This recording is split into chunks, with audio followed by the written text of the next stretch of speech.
As a chef and restaurateur, I know what a happy dining room feels like, and it's gotta feel the same when I'm cooking for friends at home. A classic buttery pasta dish with some cheesy chicken parm will do the trick tonight. I've invited over our president of our restaurant group, Nick Gray, and a legend in the Denver drag community, Stuart Sanks, aka Shirley Delta Blow. We're keeping it casual but special, where everyone leaves my home full of life and buzzed on happiness. I'm psyched you're here today because this is some of my favorite food in the world to make. The pasta, we're gonna do a Cacio Pepe, and I got some truffles I stole from the restaurant. Don't tell anyone. I won't. And chicken parm, which I know is your favorite. I don't know how you feel about chicken parm. Delicious. Yeah, anyone who doesn't like chicken parm, I don't think we want to know them, right? Right, no. This pasta, comfort, simple. There's so much to be said about Cacio Pepe, right? It's the simplest pasta you could make. They make it all over Italy, but one of the things that makes it is fresh pasta, butter, Reggiano Parmigiano. So this is 24-month aged Reggiano Parmigiano. And the easiest way to just get this started is, well, one, we're gonna salt our pasta water. Really important when you're cooking fresh pasta or any pasta for that matter, you want the water to be really salty. Salty like the sea, they say, right? So I'm gonna start my pasta off with just a ladle full of water. And that's gonna be the base of our sauce, right? So I'm gonna kind of drop this pasta in. Tagliarini Cacio Pepe. I don't know what any of those words mean. Okay, so Cacio Pepe is just very simple butter pasta, right? So that what I love about that is I'm using the tagliarini, really fine, like a linguine almost. This is fresh. We extrude this at the restaurants. Like linguine is very similar, and then there's fettuccine, which would be a tagliatelle, thicker, so they get wider. The thing I love about this dish is it's like what you ate as a kid. It's like buttered noodles, right? Like your mom made you buttered noodles with cheese, depending on whether it was the shaker of the sawdust cheese or it was really good cheese. My mom loved me, so it was always Reggiano Parmigiano. Yeah, I grew up in Kansas, and so, yeah, we had the green can. The ultimate green shaker can of sawdust. Yeah, I still use that today. Yeah, when you're not looking. You live on that. Yeah. So one of the things about this pasta that's really important is it's all about black pepper. So that's really the spice or the seasoning in it. So I have just some peppercorns here. There's nothing fresh about them. It sounds better that way. It does sound better. They're fresh peppercorns. No, they're just peppercorns, and I'm gonna grind those up. I'm gonna use the coffee grinder to do it, because otherwise I would be sitting here grinding with the pepper mill. Takes a while? It takes a while, and there's a guy that I know that hates when I do that too often.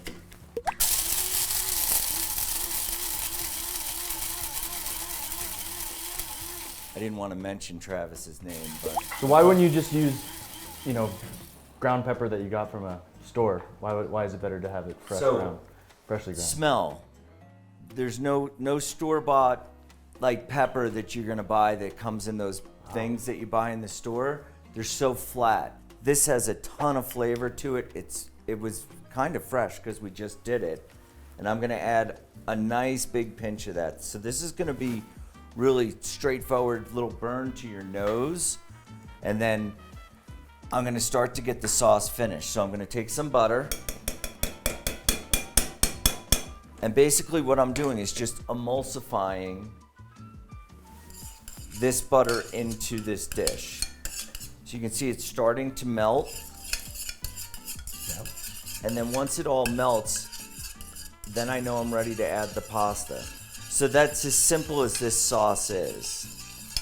I only have 3 ingredients in this dish: butter, pepper, and water. I'm gonna put a little olive oil in it. So we wanna add a good pinch of black pepper to it because that's really our big flavoring. I think our pasta is just about done. You going for the al dente? Well, with tagliarini, because it's so delicate, Yeah, it's perfect. It's never going to be like have that strong bite to it because it's such a small, delicate pasta. That's why I love it with this dish. I always think al dente would be a really good drag queen name. Please welcome to the stage, al dente. Yeah. So different pastas cook differently. Yes, so this one obviously cooked in like 2 minutes. So you can see it's just taking on some of that sauce. You put you leave some of the water in there? I drizzled a little bit of the water in there. Actually, I can smell that butter. Yeah. Oh yeah. I'm gonna hit it with just another little splash because now this water's got some of the starch from the pasta. And that'll help to thicken it. So I really like that. I'm gonna just put a little handful of Parmesan cheese in this, and that'll really thicken it up. So easy. This is like the best kid pasta ever.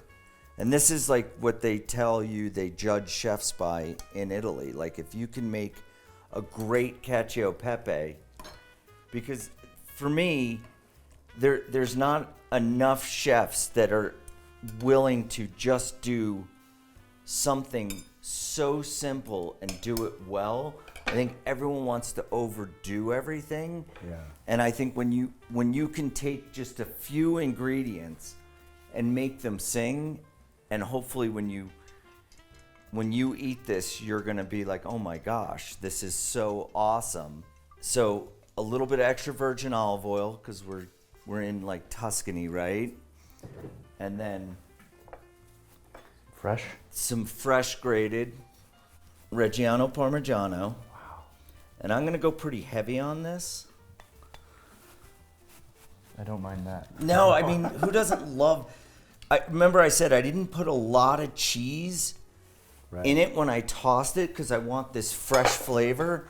And then, because you guys are my friends, and it's kind of truffle season, just a little shaved black truffle. Oh my god. Don't mind that either. Wow.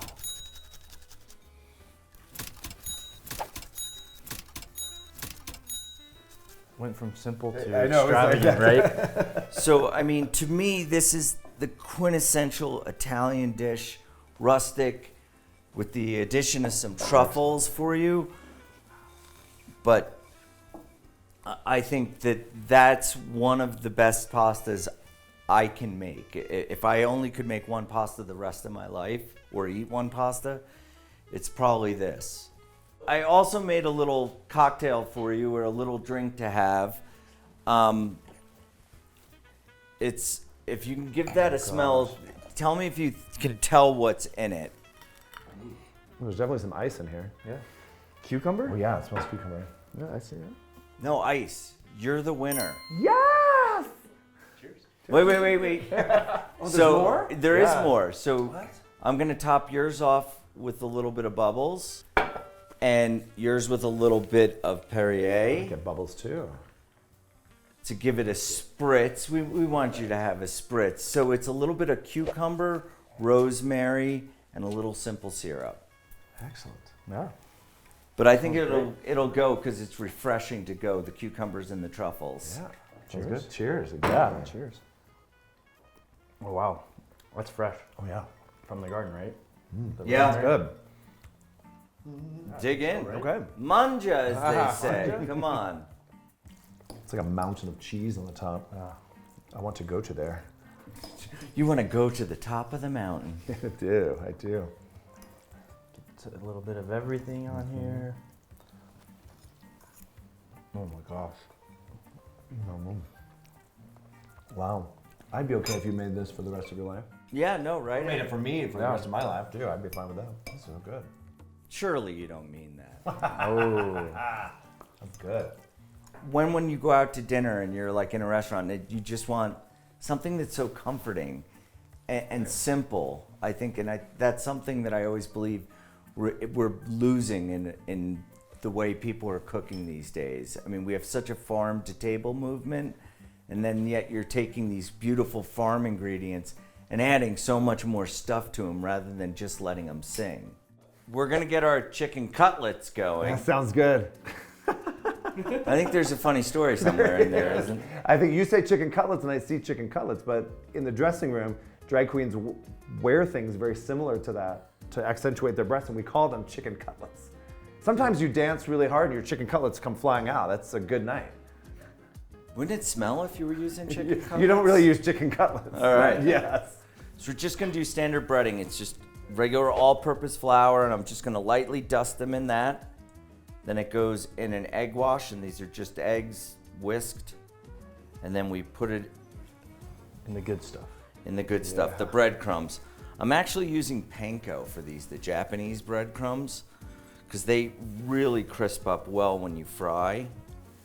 And I don't want a whole lot of flavor from the breadcrumbs, so like not like your seasoned breadcrumbs that you get at the store. Why is that? Because these take a little while to fry, to cook the chicken all the way, and I don't want them to brown. They already tend to be a little bit dark when you get them, so that's why I like the white, because they're gonna cook a little bit longer.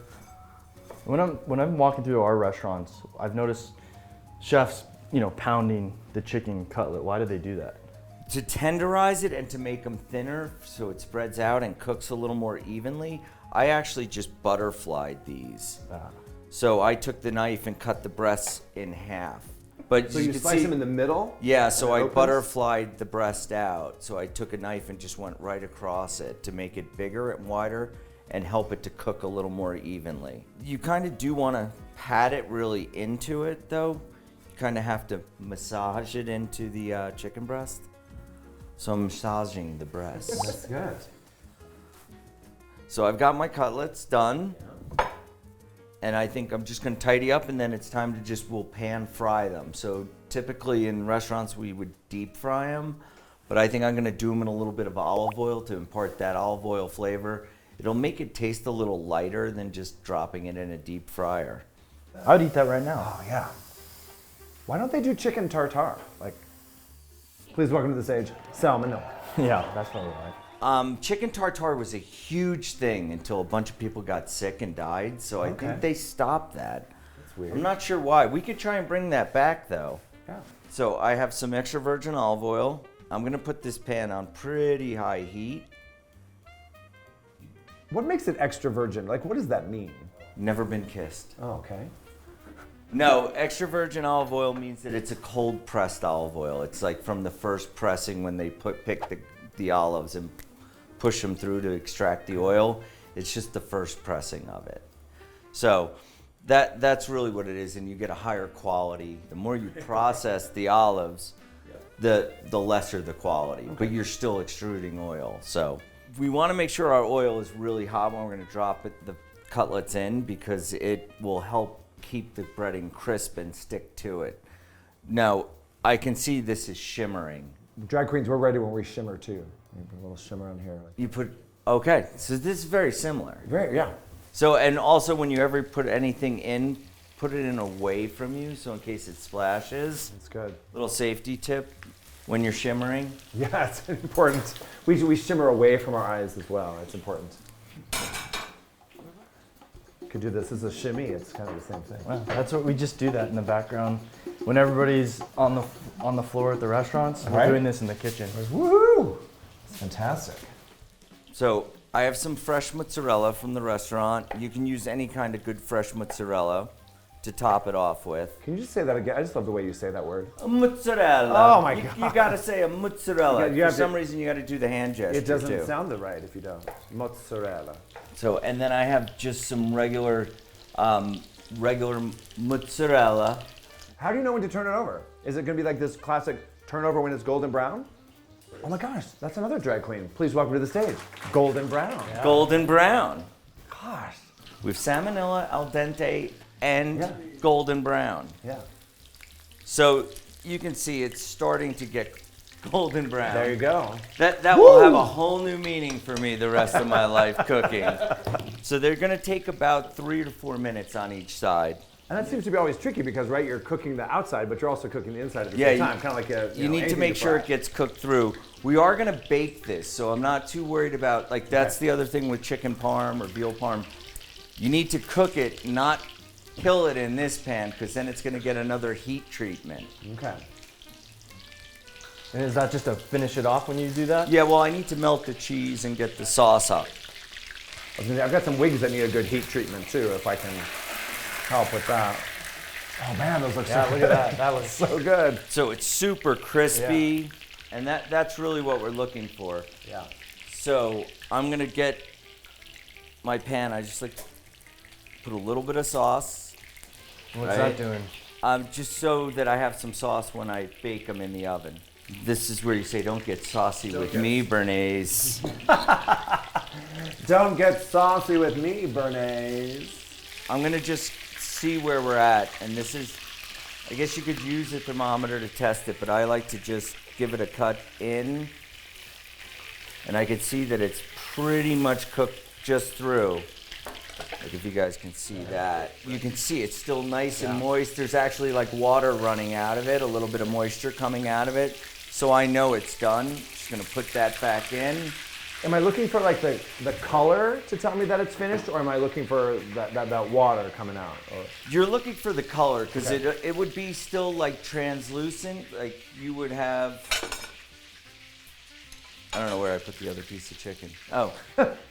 What happened to my chicken cutlets? So this is your starting color, right? Okay, so yeah. you are looking for it to get white. All right. Little bit of pink could be okay. A little of this hue in the dead center because I know we're gonna cook it a little more. So I'm gonna take my cutlets out.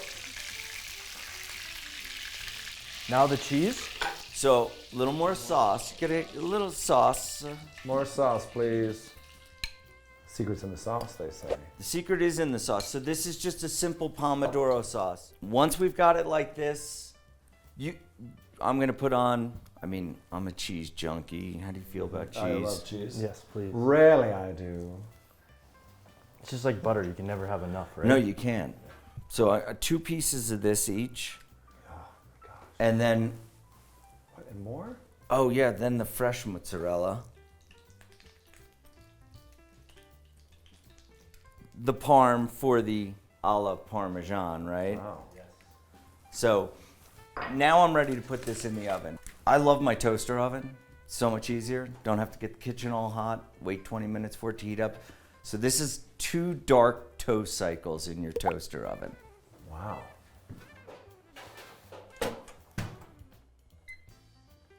I'd really love to serve an arugula salad with this because it's crisp, vibrant. We usually do pasta, but you've already had a beautiful pasta dish, so it's just really about the chicken parm. So just lemon juice and a little extra virgin olive oil. Ooh. Yes. Oh my God. You can see that melted cheese. Oh my gosh.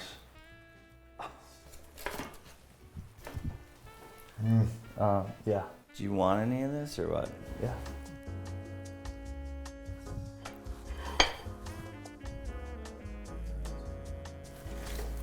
And for Nick, I don't think there's enough cheese on his. So just a little arugula. And then really what makes Parmesan, chicken Parmesan, There's a little extra. Yeah, it's just that little extra that makes it better. I love it. It's so hot. It's just melting right in there. Oh yeah. All right. There you go. Watch out for those stringy Watch out for cheeses. you know it's done when it has those strings. Nick, I have a little Rapasa for you. This is a really great wine. Just super fruity, fun, goes with it. A Rapasa di Valpolicella. Fun and fruity and goes with it. Do you need a drink? It sounds like me. Yeah. Dig in? Yeah, dig in. Oh my gosh. Mangia. Manja. Allora. This is just awesomeness. Oh my gosh. It's still crispy underneath that cheese. That's the goal, right? Yeah. To keep it crispy and still all that gooiness on top. So good. And the sauce, like you were saying, is simple. It's not so overpowering, right? Yeah, you don't want, I think too many people put this big heavy red tomato sauce on it. I think lighter, like almost really thin tomato sauce to keep it crisp and just give you that hint of tomato. Because to me, I just really want the cheese. I mean, that could be cardboard under there if there's that much cheese on it, and I'm pretty happy. I want to thank you guys for coming, and of course, Golden Brown, El Dente, and Salmonella for joining us here on stage. It's been such a pleasure cooking for you. It's always great to hang out, and thank you very much. Thank you, Frank. This was so fun. Yeah. And delicious. You bet.